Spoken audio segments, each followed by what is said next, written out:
Para resumir, el libro de... Vamos a resumir desde el mero principio. Vamos a terminar al mero principio. ¿Qué es lo que sucedió en el principio de todo? ¿Qué es lo que sucedió? En Génesis. Dios creó el mundo y los cielos. Y creó a Adán y Eva en perfección. Pero como nosotros, como yo voy a hablar por mí, somos tan cabezudos, Eva y Adán comieron de la fruta prohibida del árbol de que Dios les había dicho que no comieran. Dios dio sus promesas, Dios dio su advertencia: en el momento que ustedes coman de esto, van a morir. Comieron porque la serpiente, la víbora, era más astuto que cualquier otro animal en el huerto.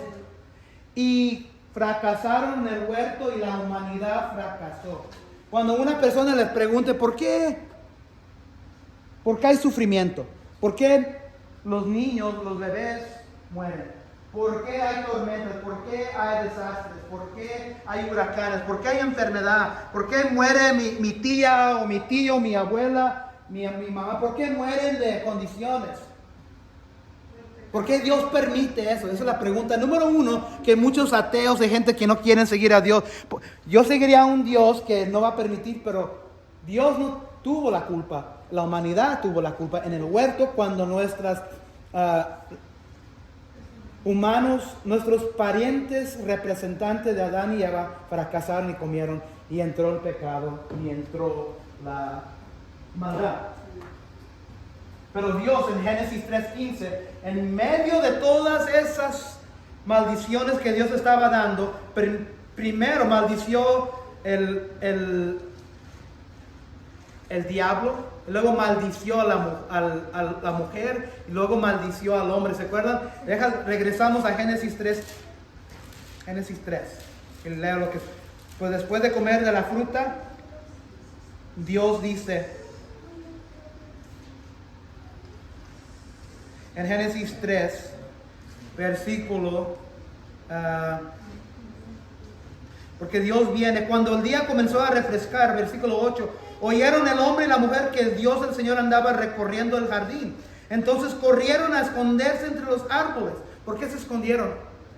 Porque sabían que habían desobedecido, para que Dios no los viera.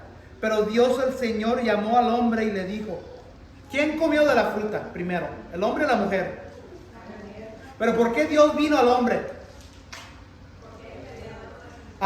El hombre le había dado la responsabilidad de instruir a su mujer en las instrucciones de Dios.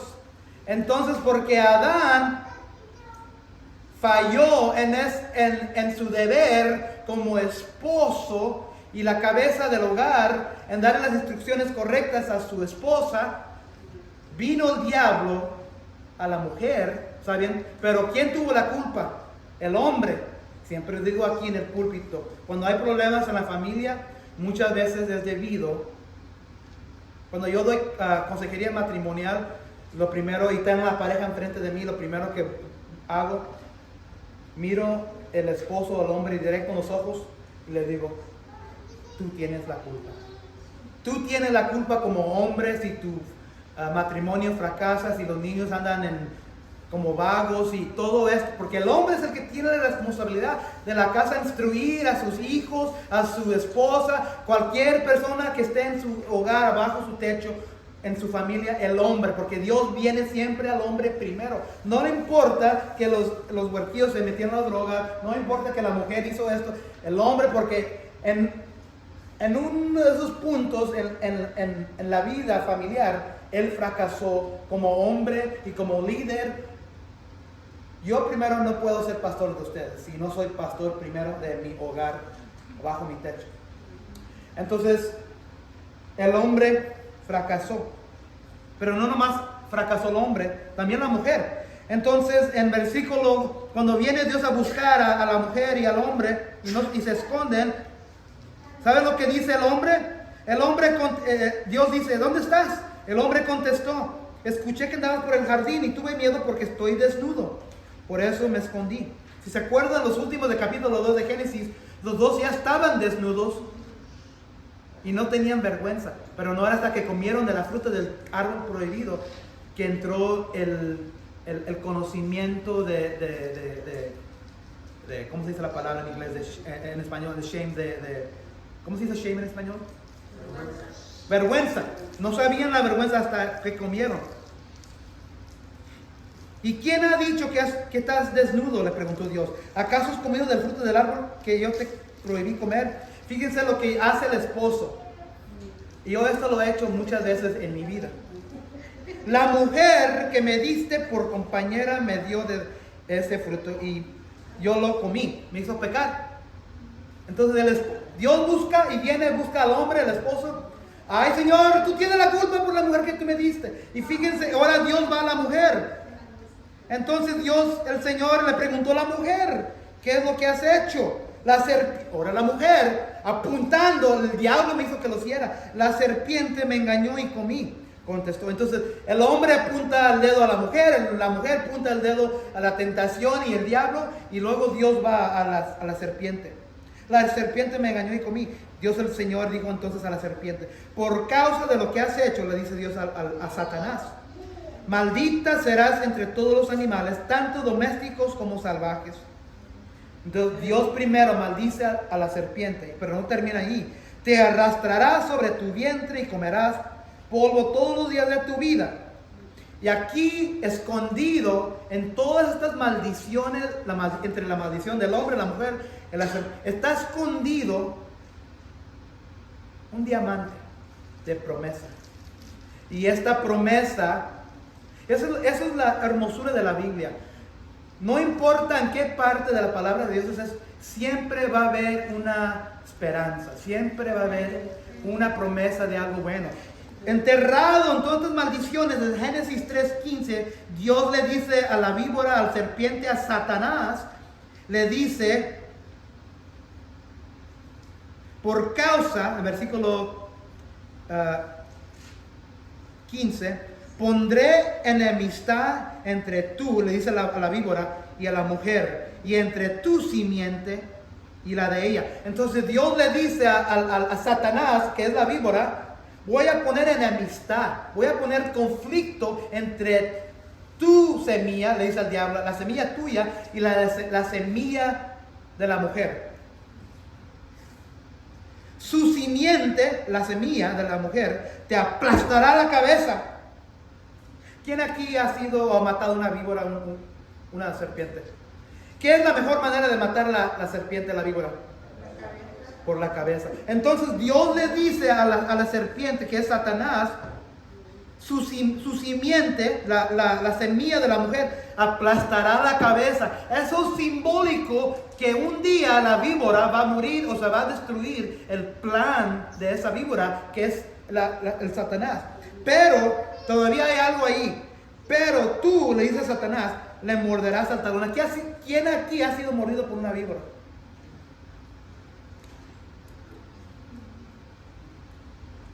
¿Dolerá una víbora, siendo picado por una víbora? No duele, pero sí les da. Sí.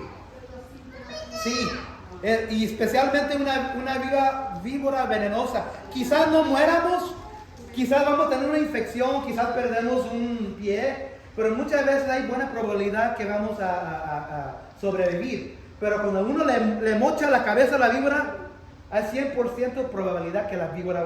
Entonces Dios le dice, tú vas a lastimar el talón del hombre, porque las víboras andan en el piso, pero la semilla de la mujer te va a matar, te va a destruir, porque te va a cortar la cabeza.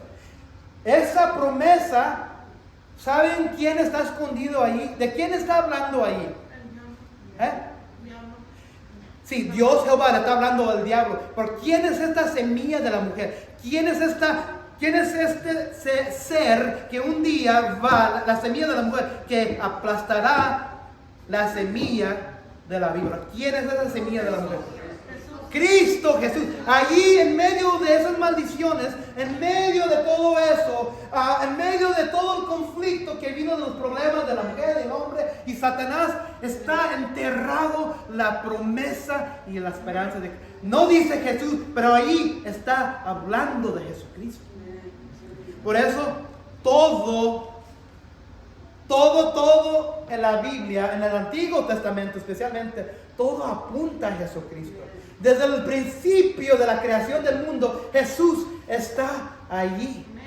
Jesús está ahí. Y quizás no llegue al sermón de hoy que iba a hacer, pero quiero resumir, porque hoy estamos en el tiempo de Moisés. Y esa semilla de la mujer, han venido bastantes semillas de la mujer, ¿verdad? Han nacido bastantes hombres, pero en ninguna de esas semillas ha sido la semilla última de Jesucristo. Y luego, Dios expulsó a Adán y Eva, puso unos querubines, unos ángeles, con espadas ahí de fuego, guardando el huerto. Lo que expulsó. Y luego salió Caín, ¿se acuerdan? Y luego, ¿quién salió después de Caín? Abel. Y miramos el primer asesinato. O más conflicto. Es interesante que el conflicto que más miramos en nuestra vida viene ¿de dónde? De la familia.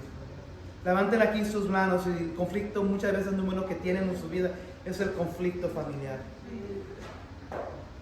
No se deprimen porque desde el principio del mundo ha sido el conflicto número uno.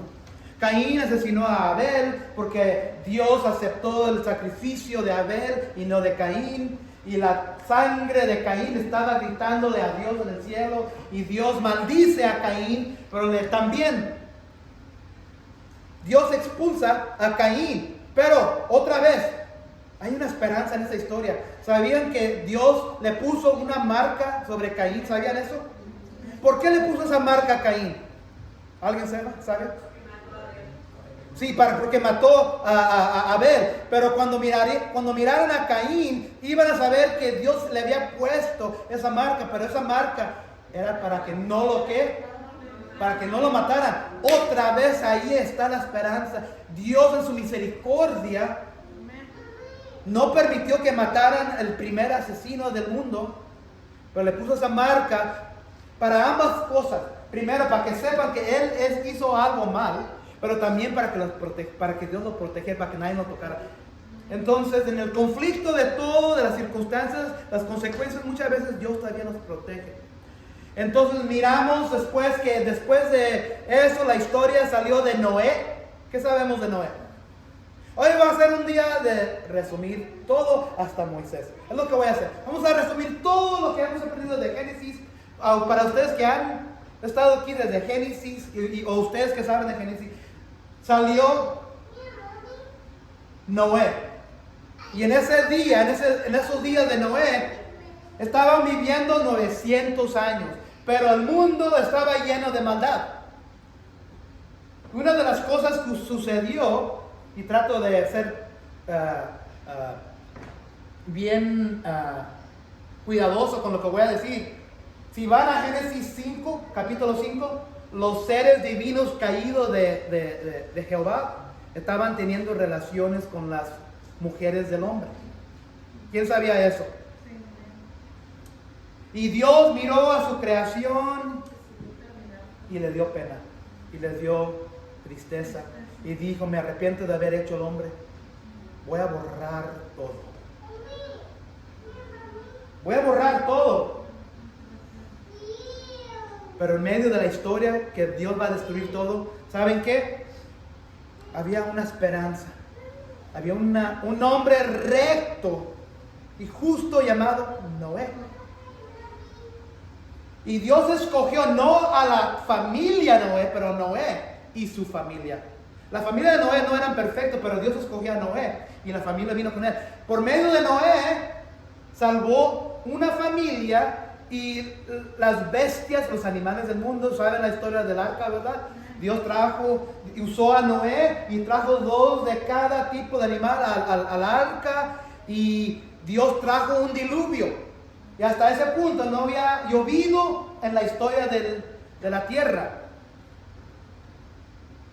Dios le da instrucciones a Noé: te voy a usar como mi instrumento para salvar al mundo, voy a destruir todo, voy a destruir todo lo que tiene respiro en sus pulmones, a los animales, a las bestias, a los seres humanos. Solo tú, Noé, y tu familia y lo que está en el arca como animales va a ser rescatado. Y Noé por 120 años construyó el arca. Y se dice en 1 Pedro que no nomás construyó el arca, pero Noé también predicó al hombre que iba a venir el desastre y el diluvio de Dios.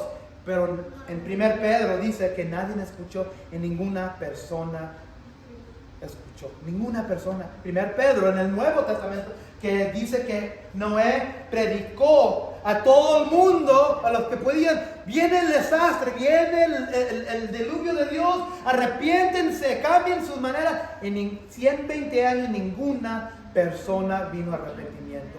Y cuando comenzó la primera gota a caer, Dios abrió el cielo, el firmamento, y Dios en esos días también había guardado agua en la tierra. Se abrió el firmamento, el cielo, y se abrió la tierra, y entre la tierra y el cielo, la lluvia, se hundió todo el mundo. ¿Y cuántos días llovió? ¿Por cuántos se acuerdan? 40 días. 40 días. Por 150 días había agua en la tierra. Y todo lo que tenía el respiro de vida murió.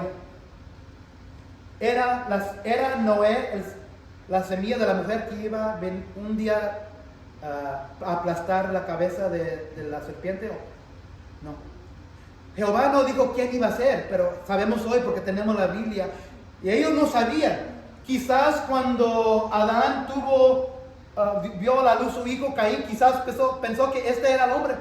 Eso no era la esperanza. Y quizás cuando tuvo a Abel, quizás pensó Adán que era Abel, no era Abel. Y quizás cuando vino Noé, quizás mucha gente, o quizás Noé pensó que él era el Salvador. No. Murió toda la gente, murió todos los animales, las bestias. Cayó el arca en una montaña que se llama la montaña de Ararat. Y ahí Dios dio una promesa. En el conflicto, en la tormenta, los 40 días del diluvio, toda la muerte de la tierra, había una esperanza. Había una promesa. ¿Se acuerdan cómo Dios hizo una promesa con Noé en ese día, después del diluvio? El arco iris. ¿Se acuerdan del arco iris? Y dijo Jehová a Noé, cuando se secó la tierra y Noé sacó a todos los animales para que reemplazaran todos los animales, le dijo de nuevo, ¿se acuerdan que era lo que le había dicho Jehová a Adán? Sean fructíferos, ¿verdad? Llenen la tierra de seres humanos, tengan bebés. Esta tierra es de ustedes, gobiernen bien. Ellos fracasaron. ¿Qué es lo que le dice Dios de nuevo ahora a Noé? Lo mismo, sea fructífero y llena la tierra. Otra vez, otra promesa enterrada allí. Pero miramos que Noé no era la semilla prometida en Génesis 3:15, porque inmediatamente después de la historia de Noé, ¿qué es lo que hace Noé? Planta una ¿qué? Una viña y se emborracha. Y luego, si leen la historia de Noé, hay incesto en la familia. ¿Quién sabía de eso? Uno de los hijos quizás se acostó con una de la madre. Entonces no era Noé. Después de Noé, él muere. Luego eventualmente Dios ve que el mundo se va llenando de nuevo. Y como los seres humanos ya habían poblado la tierra de nuevo en esa área, sabían del diluvio. ¿Qué es lo que trata de ser el hombre de nuevo? Sabiendo que había venido un diluvio, sabiendo que ellos no querían que viniera otro diluvio para matarlos, ¿qué es lo que comienza a hacer los hombres? La Torre de Babel. ¿Por qué hicieron la Torre de Babel? Porque primero se querían hacer dioses. Me gusta que estamos aquí resumiendo porque se viene toda la mente, ¿verdad? Primero, se querían hacer dioses el hombre, pero segundo, no querían ser hundidos con un diluvio de nuevo. Y pensaron, si hace una torre ahí en el pueblo de Babel, van a llegar al cielo y no van a morir si viene un diluvio. Pero ¿qué es lo que hace el Señor? Ve a su creación de nuevo y dice, otra vez estos canijos. Y si van al libro de Génesis, quiero decir capítulo 11 o 12 de Génesis, Dios baja del cielo. ¿Y qué es lo que hace Dios? Y en esos días había nomás un idioma. Y los hombres se estaban juntando, toda la población se estaba juntando. Pero ¿qué eran las instrucciones que Dios le había dado a Adán en el huerto y a Moisés después del diluvio? ¿Sean qué? Fructífero. Pero el hombre se estaba juntando para tratarse de ser más poderoso y para hacerse dioses. Y estaban hablando un idioma. Y cuando Dios ve que el hombre está siendo canijo, cabezudo y no está siguiendo las instrucciones de él viene y ¿qué es lo que hizo? Confundió al hombre y todos comenzaron a hablar ¿qué? Diferentes idiomas. Es ahí donde vienen los diferentes países de hoy. Pero en medio de todo eso, de todos esos, porque parece que habían 70 países que salieron de ahí. Pero un país no salió de ahí. Adivinen qué país no estaba ahí presente en ese día. Israel. Y si van y leen Génesis 9 y 10 y capítulo 11, van a ver que Israel no estaba ahí. No era ninguno de los países que Dios dice. En Salmo dice que Dios le dio estos países se los dio a los seres divinos caídos.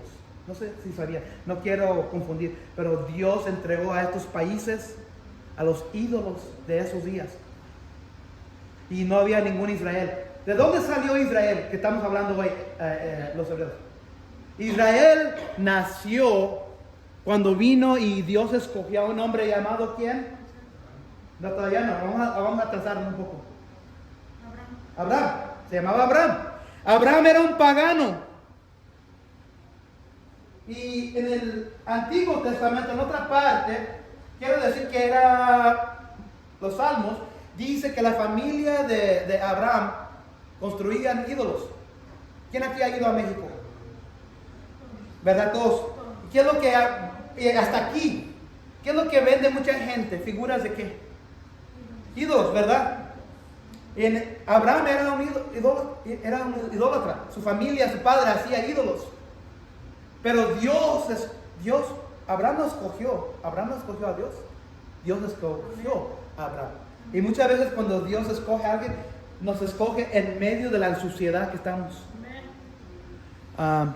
Y Dios escogió a Abraham. Y saben lo primero ya hemos visto el conflicto con la familia. ¿Qué es lo primero que le dice Dios? Te voy a escoger y tengo una tierra para ti. Pero primero, tú vives en Mesopotamia. Quiero que hagas primero algo para mí. Antes de seguirme, tienes que hacer algo. ¿Alguien sabe qué es lo que le pidió Dios a Abraham? Tiene que dejar ¿a quién? A la familia. ¿Por qué dejar a la familia? Cuando Dios escoge a alguien para su reino, para su familia, para que ellos sigan a Él quiere, y estamos hablando de esto porque yo soy el director de los niños en la iglesia americana. Él quiere que nosotros nos apartemos de lo que no es piadoso, a que nos apartemos de las cosas que no son de Dios. Y Él sabía que si Abraham se quedaba en la misma tierra donde él había sido criado, nunca iba a poder seguir a Jehová. Es interesante que Dios sabe lo que está haciendo, ¿verdad? Por eso es lo más difícil cuando nosotros venimos a Cristo a conocer y Dios nos escoge donde estamos. Lo primero que Dios quiere que hagamos es apartarnos de las cosas que nos detienen de Él. ¿Y qué es lo más difícil muchas veces? ¿Apartarnos de quién? Entonces, Joel, ¿estás diciendo que ya no puedes asociarte con tu... No estoy diciendo, yo tengo familia que yo amo bastante que no son cristianos. Pero esas son oportunidades para traerle el evangelio de Cristo a ellos. Pero lo que Dios no quiere que hagamos con nuestras familias es estar bajo el yugo de todas las cosas que en sus maneras pecaminosas hacen las familias, hacer lo mismo. Porque todos tenemos cuñados, ¿verdad? Tíos, tías que van a chambear, o las comadres. No digo que los hombres no también chismean, pero ¿quién chismeaba? No me van a matar después del servicio. Las mujeres chismean bastante, ¿verdad? Todos tenemos. Yo chismeo muchas veces. Yo no soy perfecto. Yo hablo de ustedes todas, no se crean. No, pero Dios quiere que nos apartemos de las cosas que no son de Dios. Y muchas veces cuando nuestras familias que no son de Dios nos ven como cristianos, ellos comienzan a pensar mal de nosotros. Pero no es que queremos hacerlo es que Dios nos dice, apártate, y si quieres darle el evangelio para que ellos también vengan al conocimiento de Jesucristo. Y Dios le dijo eso a Abraham, apártate, y se apartó Abraham, pero se llevó a un hombre. No sé si se acuerdan, ¿quién era el hombre? Se apartó, dejó su tierra, obedeció y se fue donde Dios le dijo, te voy a enviar a la tierra prometida donde se llamaba Canaán. Y dijo, deja todos tus parientes, deja tu familia, deja tu tierra, pero se llevó a un hombre. No, José, todavía no. Sobrino. Lot. Y miramos y leen la historia que cuando Abraham se lleva a Lot, problemas suceden.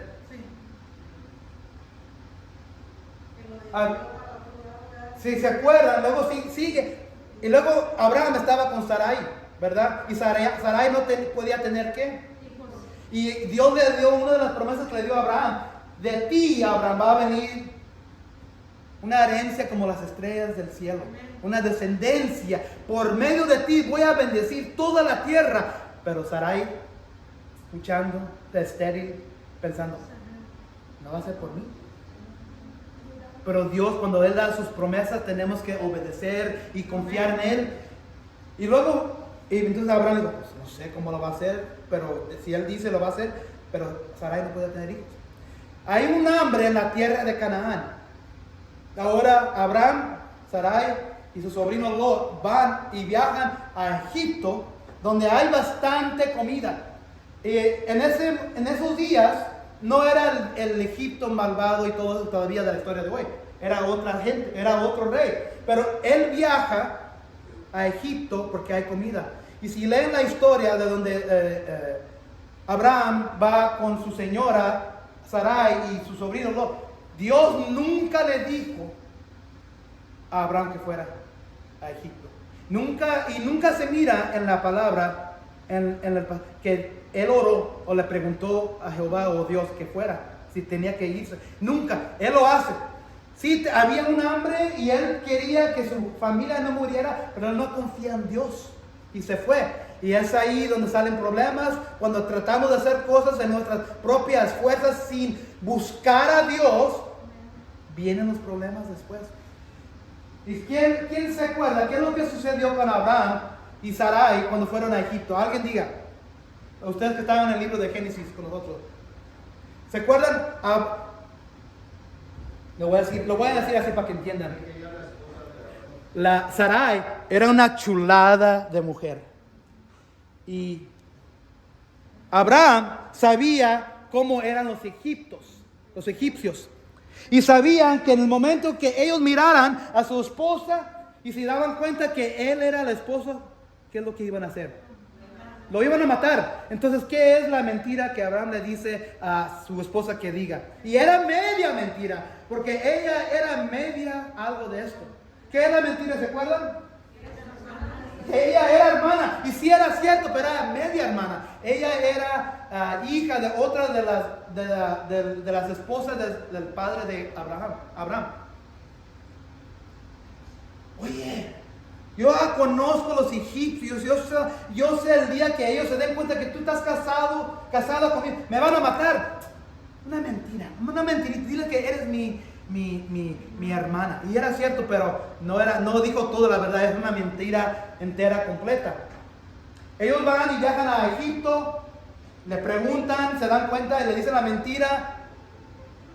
Y el faraón, el rey de Egipto, va y agarra a Sarai y trata de casarse con ella. ¿Y qué es lo que sucede? Alguien diga. Hoy es día de exámenes para todos, de prueba. ¿Qué es lo que sucede cuando...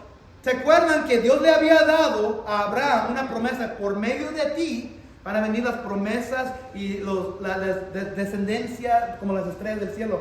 Y por medio de Abraham iba a venir Jesucristo. Entonces Jehová ya había planificado que por medio de Abraham iba a nacer el pueblo judío, el pueblo hebreo, el pueblo de Israel. El faraón no sabe nada de eso. Y él está actuando nomás con lo que le había dicho Abraham. Y cuando se da cuenta Dios que este rey, faraón, trata de casarse con Sarai, ¿qué es lo que trae Dios contra él? Las plagas. Y no estamos hablando de las 10 plagas de la historia eran otras plagas. Y eventualmente el faraón se da cuenta que algo había sucedido. Y se da cuenta que Abraham le había mentido. ¿Cómo te atreves a haber dicho una mentira? Quizá yo no me casaba con ella. Vete de aquí. Y antes de irse, Abraham ya había acumulado bastante. Abraham había acumulado riquezas, animales, ganado, oro, plata. Pero era tan fuerte las plagas de Dios. Salte de encima de aquí. Vete, llévate todo. No quiero que te... Vete. Y expulsó a Moisés. Abraham. A ver, todavía bien mirando. ¿Verdad? Abraham. Se van de Egipto y Abraham se va bien, se va con la cola entre las piernas como un perro. ¿Verdad? Dios le ha dado la promesa otra vez a Abraham. Por medio de ti van a salir una descendencia grande. Y como miramos en el monte de Sinaí, ¿cuántos días duró Moisés en el monte con Dios? Y en su impaciencia no podían esperar a Dios. Y hicieron y moldaron un becerro de oro. A Jehová le había dicho, por medio de ti, Abraham, va a salir una promesa grande. Pero por no esperar a Dios, ¿saben lo que sucedió? Cuando fueron a Egipto, primero se trajeron una concubina, una mujer, una sierva llamado Agar. Y cuando se trajo a Agar con ellos, cuando se regresaron a Canaán y vieron que que Sarai todavía era estéril, Sarai le dijo a su esposo Abraham, ¿sabes qué, viejo? No sé si la promesa y la descendencia que habla Dios va a salir por medio de mí. En esos días era aceptado tomar mujer y casarse. Quizás va a ser por otra mujer. Júntate con Agar. Cualquier cosa que yo les diga, por favor, comprueban, regresen a la Biblia. Regresen a la Biblia para ver si yo les estoy mintiendo. Sarai le dice a Abraham, júntate con esta sierva que nos trajimos de Egipto. Nada bueno salió de Egipto. Nada bueno salió de Egipto. Abraham no escuchó la voz de Dios, no oró, Dios no le habló nada, y se fue sin consultar a Dios y se trajo un problema, se trajo a Agar. Abraham y Agar tienen relación y tienen un bebé. ¿Cómo se llama? A ver si se acuerdan. No. Ismael. Sí, Ismael. Pero este no era la semilla prometida que Dios le había prometido en Génesis 3:15. Y luego, ¿qué es lo que sucedió entre Agar y Sarai? Estaban viviendo juntos cuando había... Yo amo a mi esposa, pero apenas puedo con ella. Y ella apenas puede conmigo. Apenas podemos con una esposa y un esposo, ¿verdad? E imagínense tener 2 esposas bajo el mismo techo. Las esposas comenzaron a... Te estoy mirando sonreír. corriéndose. Las esposas comenzando a pelearse y Agar le dijo, se estaba burlando de Sarai. Mira, lo que yo le tuve a nuestro viejo que tú no podías hacer, hijo mío, que tú no podías darle. Regresen a Génesis 15, 16, miren la historia. Sarai le viene a Abraham, esta mujer está trayendo conflicto. Abraham le dijo, puede haber dicho, pero tú eres la razón, tú querías. Pero él, otra vez, ¿quién tuvo la culpa que permitió esa decisión de tener relación con Agar? El hombre. El hombre viene a poder haber dicho, Abraham, ¿sabes qué? ¿Estás loca? No voy a hacer eso. Voy a confiar en la promesa de Dios. No sé cómo lo va a hacer por medio de ti. Y yo solo nomás va a salir. Esa promesa se va a cumplir. Pero el hombre decidió permitir a su mujer que le convenciera que tenía otra vez.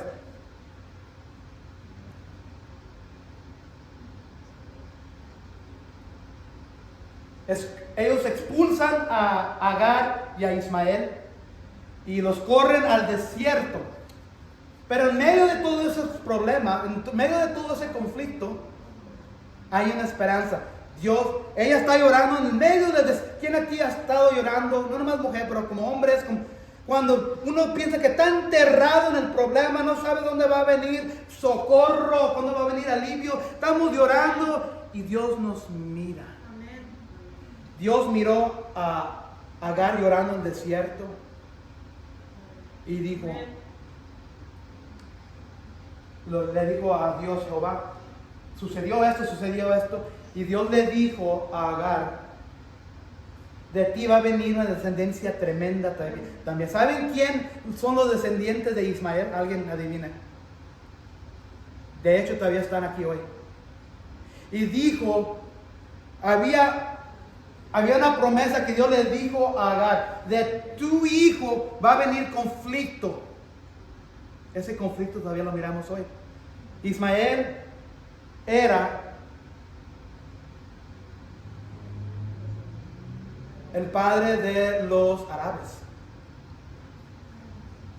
Escuchen, hagan su tarea, estudien y mirarán que los musulmanes consideran a Ismael como el primogénito de su fe. Ismael, el mismo Ismael que miramos, él es el que comenzó el pueblo árabe. ¿Y qué hay todavía hoy? Conflicto en Medio Oriente entre los árabes y mucha gente en el medio del desierto. Todavía existe ese conflicto. Eventualmente, Dios permite a Sarai que tenga un hijo. ¿Y cómo se llama? Isaac, el primogénito de Abraham. Y Dios corta, en medio de esas historias, Dios corta una promesa. No sé si se acuerdan esta historia. Es una historia rara. Dios hace que Abraham duerma. En medio de dormir, él puede ver como una visión, está como medio dormido, medio despierto. Mira que Dios corta un pacto, un trato, un arreglo. Corta unos animales en mitad. ¿Quién se acuerda de esa historia? Corta pájaros en mitad, animales en mitad, y pone mitad de los animales acá y mitad de los animales acá. Y como sucedía una regla, hoy cuando hay un contrato se firma con pluma y papel, ¿verdad? En esos días, en esos tiempos era diferente. Mataban y cortaban animales en mitad, ponían mitad de los animales acá, mitad de los animales acá, y las dos personas caminaban en medio de los animales muertos. En caso que uno salía o se arrepentía del arreglo, lo mismo les iba a suceder a esa persona. ¿Ahora están conmigo? Ese era el trato. Entonces Dios le prometió, pero Dios puso a dormir a Abraham. ¿Y quién pasó solo nomás? Por medio de los 10 animales muertos. Con una torcha y un horno. Jehová. Quizás era Jesús. Y no Abraham. Porque Dios sabía que el hombre, o Abraham, el representante de la humanidad, nunca iba a poder cumplir en su tarea de cumplir el arreglo. Entonces pasó. Y después de Isaac salió Jacob. Y luego después de Jacob tuvo ¿cuántos hijos? Y estos hijos son los que se consideran hoy los mismos en la historia, los Abraham, Isaac y Jacob. Y Jacob tuvo ¿cuántos hijos? A ver, adivinen. 12. Y esos 12 se convirtieron los 12 tribus de Israel. Entonces, Jehová, cuando él descendió y confundió a las naciones en el día después de Noé, no había ningún Israel. Jehová está formando a Israel por medio de Abraham.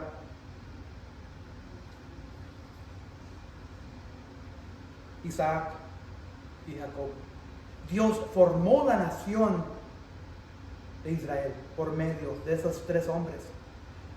Pero más que eso, Jacob tuvo 12 hijos. Y uno de esos hijos podía interpretar sueños. ¿Quién se acuerda quién era? José. ¿Quién aquí tiene hijos, han tenido hijos o nietos, donde uno se pelea porque ellos tienen un don de algo y los otros hermanos, hermanas se pelean porque tienen celos de ese hermano o hermana? Nadie aquí, ¿verdad? Right, Sarah? Nadie aquí tiene celos de uno de los hijos que acá están mirando. Uno de los hijos que tiene don. Pero el problema con José que él decía, mira, yo puedo interpretar y tú no. Ese es el problema que hizo José. Los hermanos de José lo quisieron matar. Primero lo querían matar. Vamos a matarlo, vamos a echarlo a un pozo. Vamos a decirle a nuestro papá, a Jacob, que una bestia lo mató. Y luego dice, ¿saben qué? Mejor vamos a venderlo. Vamos a tener una ganancia de algo. Vamos a venderlo a unos que vienen y viajan a Egipto. Y vendieron a su propio hermano a los egipcios. Vino una caravana de vendedores y compradores de siervos y compraron a José. Y se acuerdan que era que Jacob le había dado a su hijo favorito. ¿Una túnica de qué? De varios colores. Estos hermanos agarraron la túnica de que Jacob también era culpable porque él le había escogido a José como su favorito. Padres, no tengan favorito porque es lo que sucede. Uno de sus hijos van a echar a sus hijos eso no sucede.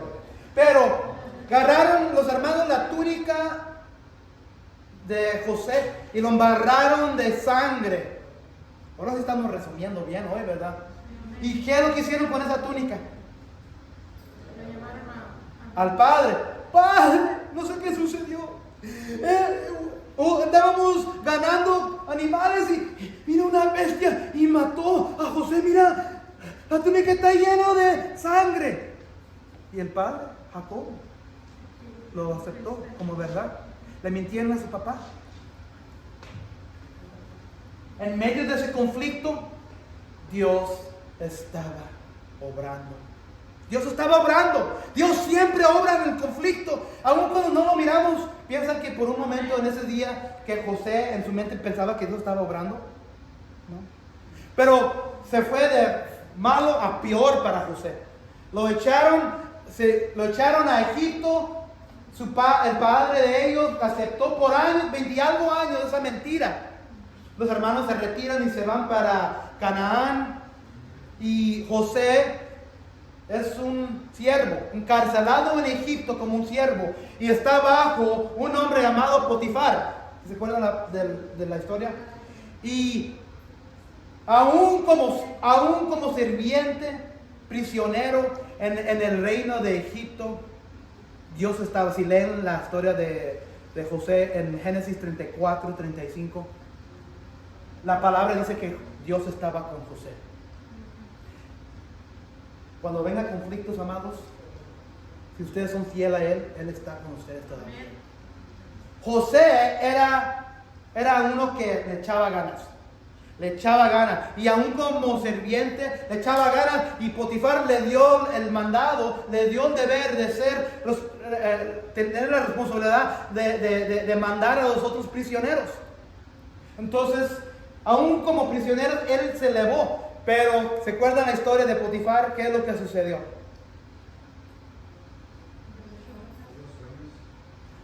Sí, él podía interpretar sueños, pero la esposa de Potifar quería seducir, porque acuérdense que este hombre, José, tiene como alrededor de 20 años, era hombre, era joven, era fuerte, y la esposa de Potifar lo miraba ahí en el palacio, en la casa, y trató de acostarse y tener relación con él.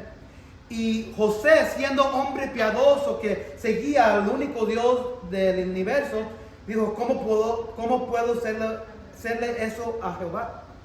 ¿Y qué es lo que hace la esposa? ¿Te acuerdan? Lo culpó de tratarse de violarla en frente al esposo. ¿Y qué es lo que hace? El Potifar tiene que tomar la palabra de la esposa, ¿verdad lo que hizo? Entonces él lo echó a un lugar peor en la prisión federal. Aquí hay una prisión federal en la reina, ¿verdad? Donde vienen los prisioneros más elevados. Echaron a José a la prisión federal de Egipto. Pero la Biblia, si regresan a Génesis 35, 36, a Génesis 27, 28, por ahí, perdón. Dios estaba con José todavía, en medio de todo eso. Y viene el día, otra vez, que José le echa ganas. Él no se deja por vencer. Y aún como prisionero, él es elevado como un responsable para los otros soldados. Y viene un día, dos personas que son echados a la prisión. ¿Se acuerdan quiénes son estos dos hombres? El copero y el panadero. El copero era el copero de Faraón. El panadero era el panadero del Faraón. Entonces ellos eran siervos grandes en el palacio de Faraón. Pero algo sucedió, no sabemos qué es lo que sucedió. Quizás trataron de matarlo y el Faraón no sabía quién, por eso los echó a los dos. Quizás, pero no dice la Biblia. Quizás es lo que podemos oponer. Porque el panadero tenía la manera de envenenar, ¿verdad? Y el copero, pues, ya sabemos que también puede echarle veneno. No sabemos, pero por una razón el Faraón los echó los dos a la prisión. En el mismo lugar donde estaba José. Un día, el panadero tiene un sueño. El copero tiene un sueño. Vamos cubriendo todo el libro de Génesis. ¿Y quién Dios le había dado el don de interpretar sueños? José. José está ahí. El sueño del panadero. ¿Quién se acuerda del sueño del panadero?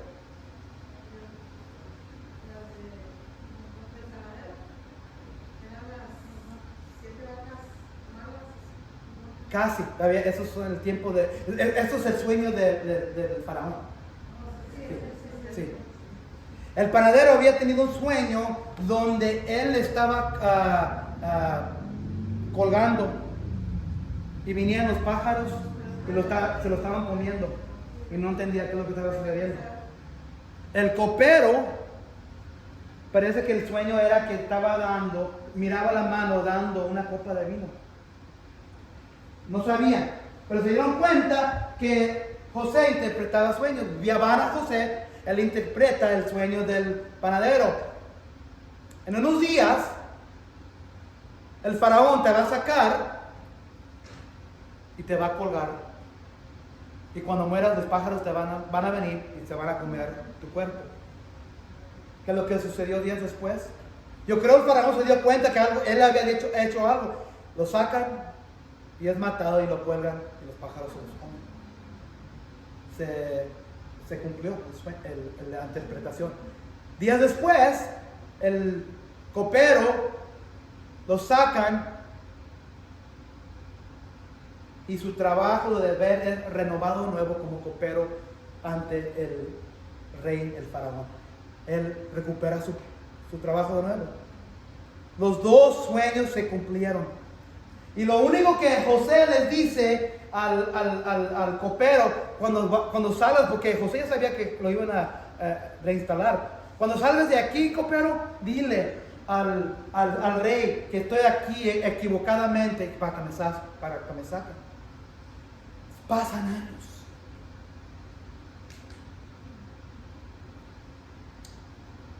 ¿Quién de aquí han estado en un problema y conflicto por años y piensan que Dios no está obrando? Que se siente así unas veces. Dios estaba obrando en la historia de Israel. Estaba obrando en la historia de José, sabemos, porque podemos ir, pero Él también estaba obrando en la historia de Israel. Por medio de Israel iba a venir Jesucristo. Y todo esto viene por gente, viene por hombres, viene por mujeres. El copero se le olvida de José. Pero no era hasta un día cuando el faraón, el rey de Egipto, tuvo sueños y él llamó a todos los magos, a todos los hechiceros, para interpretar a su sueño y nada lo podía interpretar. Pero ¿quién estaba a un lado del faraón que se acuerda de algo? El copero. El copero, mejor hasta le dio pena. Ay, se me olvidó este hombre. Apenas me voy acordando. Ay, altísimo rey, faraón. Cuando tú me habías encerrado, había un hombre que interpretó los sueños de mí y el paradero, y los dos se realizaron. Hay un hombre ahí encarcelado que puede interpretar sueños.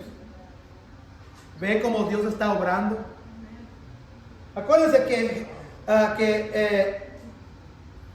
José está encarcelado ya por años. Su familia se olvidaron de él porque piensan que están muertos, menos los hermanos. Pero Dios está obrando. El faraón llama a José, ven para acá, y le da los detalles del sueño. ¿Qué era? Eran dos sueños. Sí, eran dos sueños, pero dos sueños, como dice José después, era el mismo. La primera era 7 vacas gordas, llenas de carne. ¿Quién aquí le gusta la barbacoa? Pero a mí me gusta la barbacoa de la cabeza de la vaca. La barbacoa que hacen por aquí, está más o menos. Pero habían 7 vacas gordas, llenas, firmes. Pero en el sueño del faraón había otras 7 vacas bien trasquiladas, bien flacas. Y venían las 7 vacas flacas y se comían a las 7 vacas gordas que estaban saludables. Y quedaron igual las vacas flacas. Y el faraón, ¿qué significa? Otro sueño, habían elotes. 7 elotes. Yo me acuerdo cuando iba a Reynosa, seguido. El elotero en el baño te venía con la toalla arriba, con el agua caliente hirviendo todavía. ¿Lo quieres firme o lo quieres tierno? ¿Se acuerdan? Sí. Habían 7 elotes en el sueño de faraón. Y gordos, grandes, había 7 elotes trasquilados que no tenían nada de cuerpo. Y lo mismo sucedió, los 7 elotes flaquillos que no tenían cuerpo se comieron los 7 elotes y quedaron flacos iguales. El faraón y la tierra de los hechiceros, los magos no pueden interpretar, pero José le dice, los dos sueños son el mismo. Egipto va a tener 7 años de abundancia de comida, seguido por 7 años de un hambre. Pero va a ser tan feo el hambre que toda la abundancia de los primeros 7 años más no va a ser suficiente para llenar los estómagos de todos los que vienen aquí. Y entonces, armado con esa información, el faraón, ¿sabe lo que hace el faraón?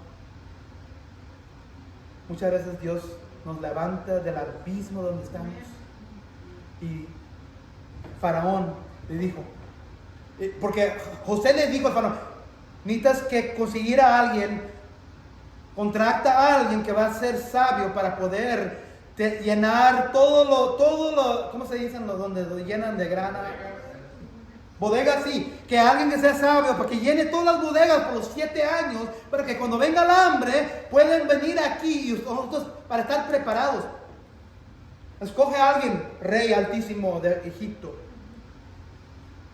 el rey, que es pagano, no se sigue a Dios, pero también si leen la Biblia, leen que dice la palabra que él mira a Dios a un lado, que él mira la presencia de Dios en José.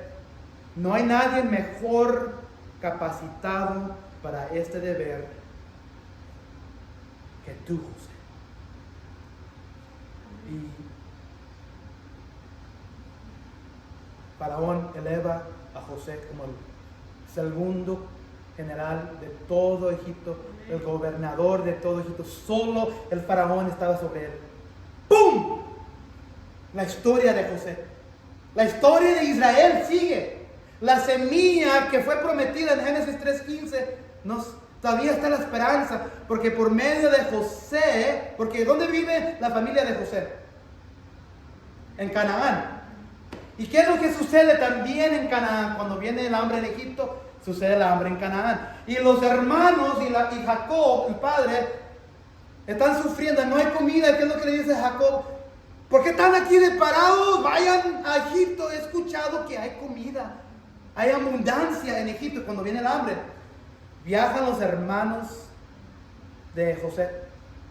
Ya se habían olvidado de José. Quizás pensaban que se había muerto, quizás ya se habían, cualquier cosa, no pensaban nada de José. Fueron a Egipto y miraron al gobernador, pero no lo reconocían. Porque los egipcios, lo que sabemos de tradición es que ellos se cortaban el pelo y tenían cascos y tenían toda la vestidura de egipcios. Sí, se maquillaban. Entonces y ya habían pasado 20 y algo años. No reconocían a su propio hermano. Pero José sí los reconocía. José los reconocía. Y es aquí donde viene la prueba para los hermanos. José les pregunta: ¿dónde son ustedes? Oh, somos de Canaán, nuestro padre nos envió. Venimos porque no hay un hambre también en Canaán. Entonces José les da lo que ellos necesitan. Pero antes de irse, ¿qué es lo que hace José? ¿Se acuerdan? Se echa un poco, sí, ellos pagan por toda la comida, pero lo que hace José, le echa el dinero para atrás. Y ya van de regreso a casa, y van y llegan a la casa, y están abriendo la bolsa, los costales de la comida, y todo lo que los egipcios le habían dado. El dinero que les habían dado a los egipcios están ahí, y se espantan, sabiendo que un día quizás van a tener que regresar de nuevo y se van a dar cuenta que ellos se quedan con dinero. Es una prueba para ellos. Habían hecho algo. ¿Qué es lo primero que habían hecho? Lo habían vendido, lo habían tratado de matar, lo vendieron, le mintieron a su papá y lo dejaron como muerto, se lo llevaron. Ahora están recibiendo las consecuencias años y años y años después. El padre, Jacob, se da cuenta. Viene el tiempo cuando se acaba la comida y el padre le dice: vayan regresen a Egipto para más comida, pero con el dinero que les dieron de regreso, lleven doble más para pagar, y díganlo que era una equivocación. Ellos van de regreso y ahí está José todavía, los reconoce de nuevo. Y José le dice que son espías. Una prueba para ellos. Que son espías. No, fuimos enviados por nuestro padre Jacob. Y por la primera vez están recordando que quizás hicieron algo en su vida anterior, que Dios los está castigando. Y que quizás nos está sucediendo porque vendimos a nuestro hermano cuando éramos más jóvenes y ahora estamos recibiendo las cosas. Y José les pide a ellos que traigan a alguien de regreso la siguiente vez, Benjamín, que era el hermano más joven de Jacob. Bueno, el hijo más joven de Jacob. Y ellos saben que si ellos le quitan al hijo joven de Benjamín a Jacob, que Jacob se va a morir. ¿Y quién es el primero que se enfrenta en frente de los otros hermanos y toma la responsabilidad de las consecuencias quizás de vender a José? Judá. El que había planeado todo de vender a José y todo. Ahora Judá se va arrepintiendo y dice: no, yo me quedo aquí. Vayan y agarren a Benjamín. Y se traen a Benjamín. Y ahora todos están presentes de nuevo. Y esta historia siempre me agarra. Porque es difícil de perdonar, ¿verdad? Porque muchas veces nuestras familias son nuestros enemigos, muchas veces, ¿verdad? ¿Y qué es lo que hace José? Ya no se puede aguantar. Va y corre al cuarto para llorar. Porque ya no puede. Y se da cuenta que ya los hermanos han cambiado. Y se revela su identidad a ellos. Se abrazan. En Génesis 49 o 50, deja regreso. Los hermanos cuando vinieron a José pensaron que estaban haciendo algo bueno. En Génesis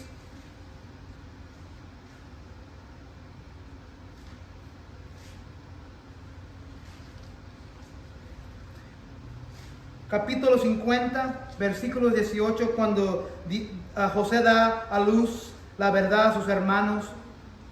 Cuando José, en versículo 18, cuando José escuchó estas palabras, se echó a llorar. Luego sus hermanos se presentaron ante José, se inclinaron delante de él y le dijeron: aquí los tienes, somos tus esclavos. También no se había dado. No tengan miedo, les contestó José.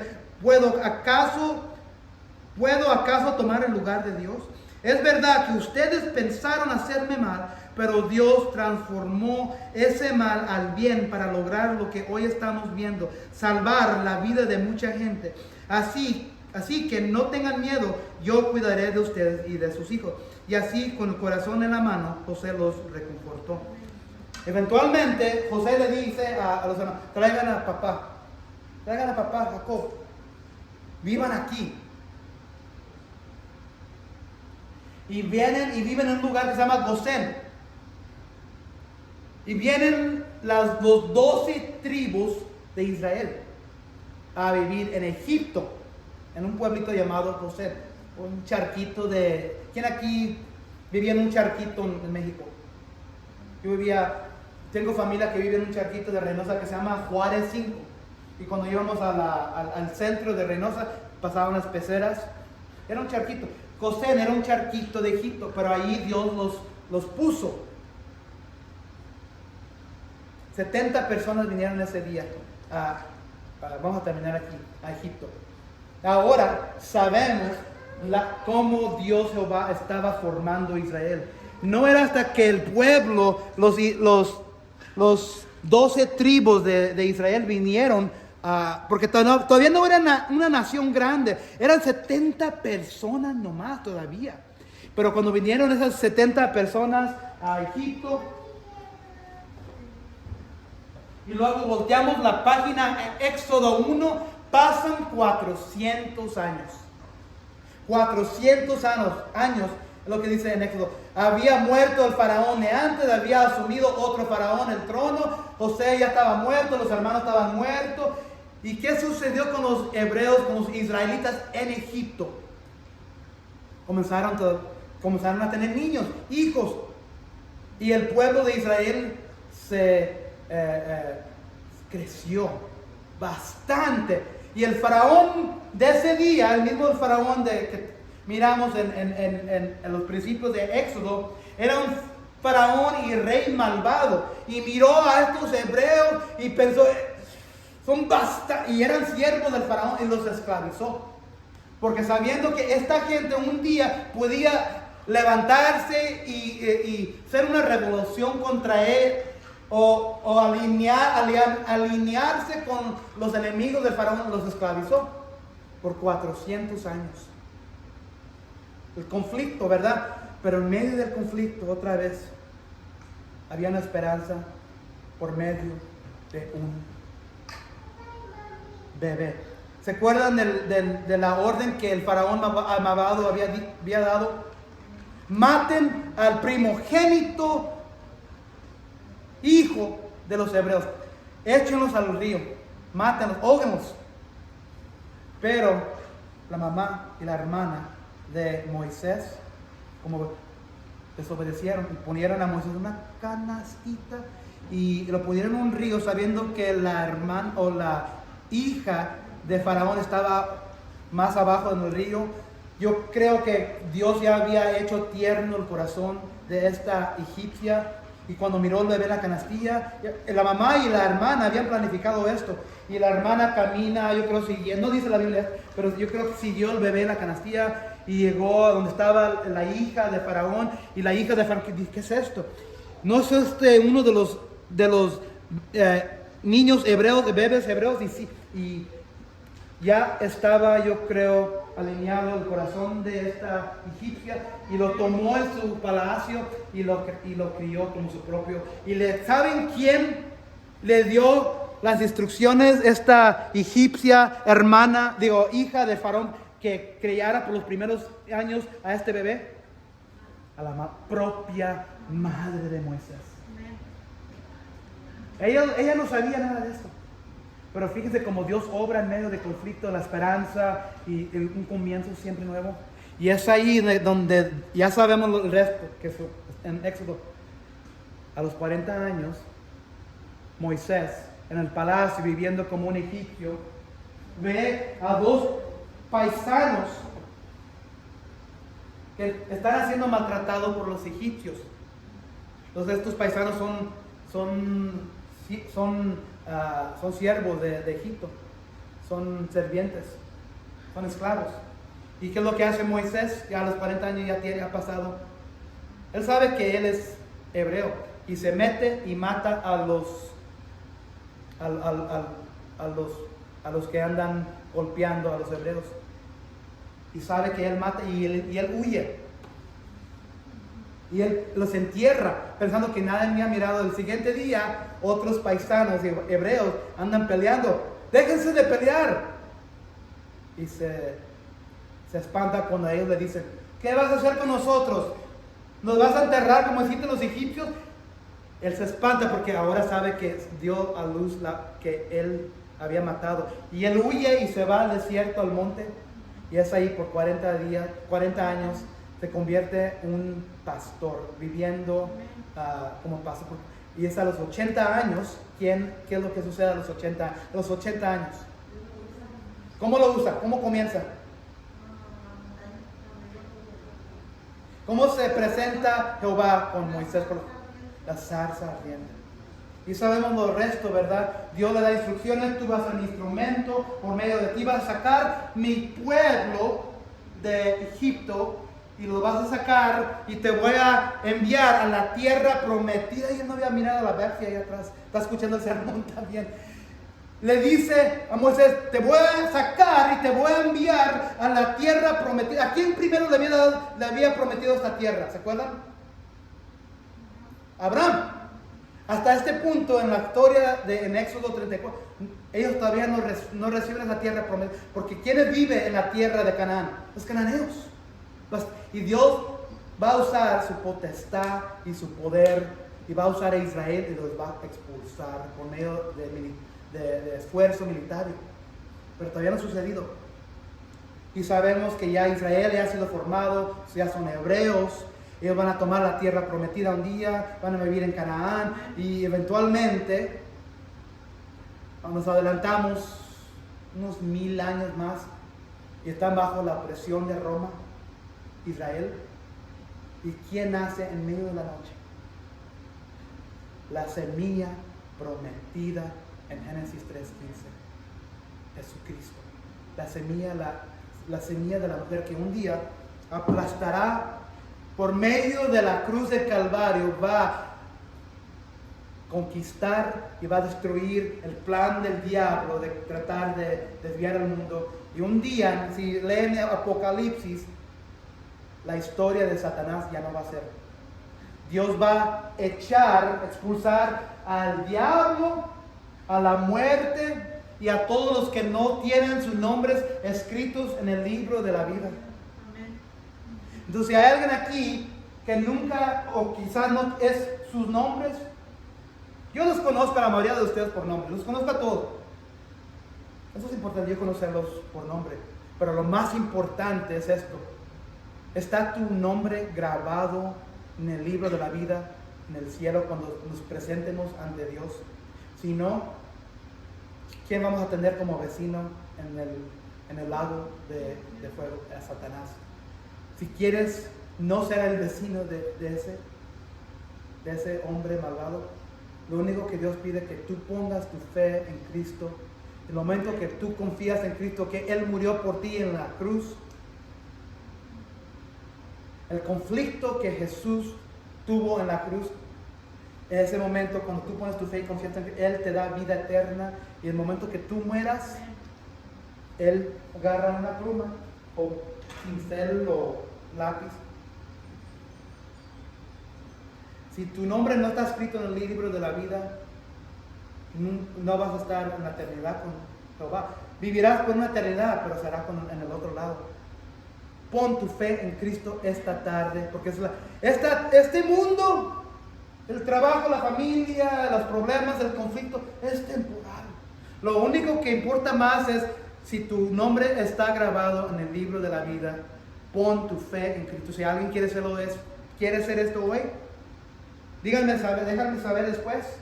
Padre Celestial, gracias por el resumen de tu palabra que viene a la mente, Señor, porque es una historia, no nomás la historia de Adán y Eva, de Moisés y de Abraham, no nomás es la historia de los hebreos, de los israelitas, es la historia de nosotros, Señor, la historia del mundo, la historia de que como un día vas a restaurar lo que fue quebrado y roto en el huerto, Señor, que nuestros representantes humanos quebraron, Señor. Un día, nosotros ahorita estamos en medio de esa historia, tenemos una oportunidad, Señor, de vivir para ti hoy, Señor. Entonces, Señor, te pedimos, si hay alguien aquí que tiene un corazón que anda buscando, que anda en conflicto, que no tiene paz, la Biblia dice que Jesús vino a dar paz, y es una paz que el mundo no entiende, Señor.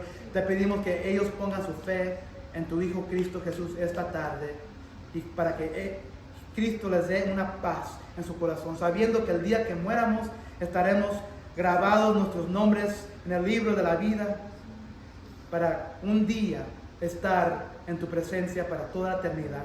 Gracias por el libro de Génesis y por los hombres que usas, Señor. Te pedimos que obres en nuestras vidas.